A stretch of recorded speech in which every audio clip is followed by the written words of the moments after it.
So what up, Dragon Ball Z fans?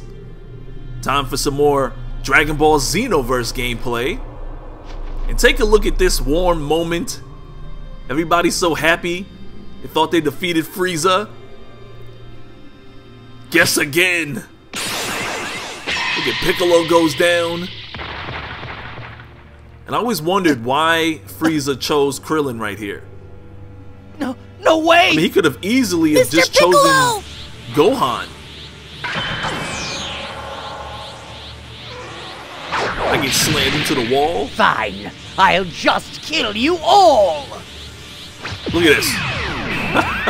Stop! And look at Goku Frieza! just standing there watching. Goku! He just stands there and watches. He doesn't attack Frieza, doesn't try to stop him. How dare you! I know it's part of the storyline, the reason he turns into a Super Saiyan. Going to pay for this!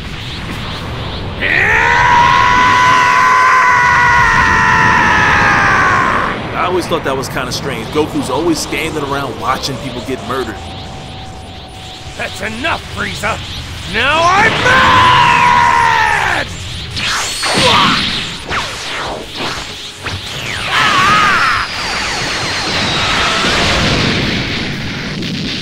So I have a question for you guys. What was your favorite saga? Was it the Frieza saga? You know, was it the Saiyan saga? Was it the Cell saga? The Buu saga? So many different sagas.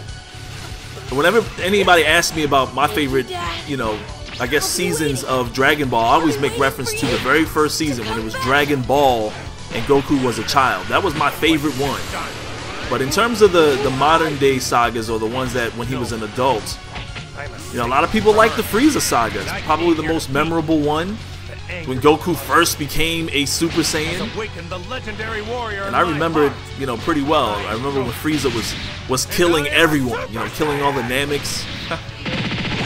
People were weaker back then. I mean, they seemed very strong at the time. We didn't know they were going to evolve into what they are now, gods and Super Saiyan 4s and all that kind of stuff. But it was a lot of fun. It was crazy to see.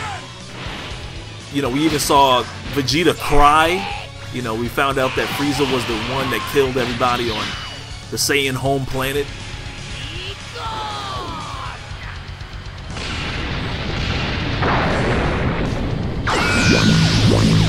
There goes Frieza going into his Behold, full power this form. Is my full power!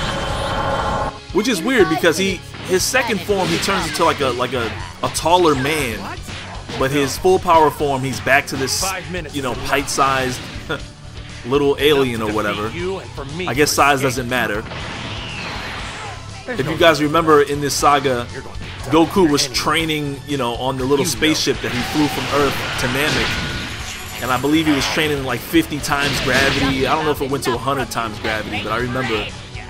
And then when he came out, he was just so much stronger than everyone, you know. Even Frieza had you know, some trouble dealing with him. And then they had that epic fight, and Goku finished him off. How many episodes did it take for Goku to really beat Frieza? I remember Frieza saying he's gonna blow up the planet Namek in 5 minutes. And it ended up taking like... So King Kai used the Dragon Balls. And I think it ended up taking more like 20 episodes just to finish that fight. But you really helped me out. Let me be the one to finish this, though. And if I remember correctly, I mean, Goku lets him live. He even gives him some of his own power. This man killed Goku's best friend, tried to kill his son, killed the remaining Namekians. Between those two is starting to change. He destroyed the whole planet, vowed to kill everyone on Earth. Goku still showed him mercy. Very, very unrealistic. Who can alter history? I found myself rolling my eyes the whole time watching that series.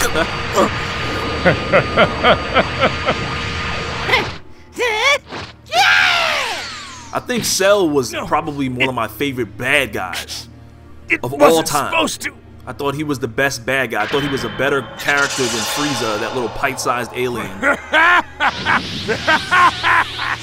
And I also thought that he was cooler than Buu. Majin Buu is a weird-looking character. So, refuse to show off your power. That's too bad. Cell was just creepy. You guys remember how creepy Cell was? And I think back in the 80s, they were trying to bite off of, you know, like the 80s Twilight Zone with him.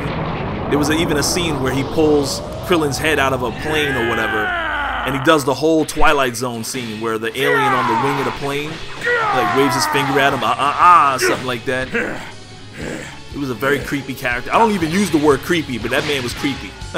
Consuming people with his tail. That was crazy.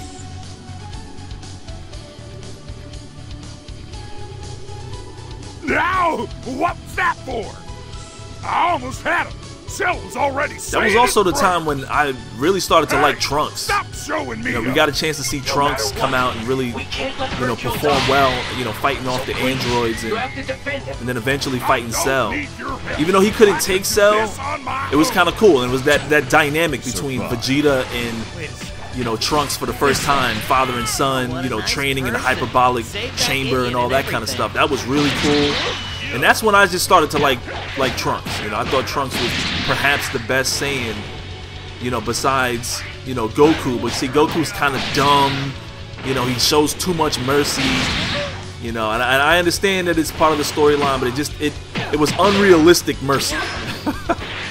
And you know, Trunks was not like that. Trunks was about to murder somebody, you know, and he killed Frieza instantly when Frieza made his return back to Earth. And again, that was another moment where Goku, you know, he had instant transmission, knew Frieza was gonna come murder everybody on Earth, and he still didn't use his ability.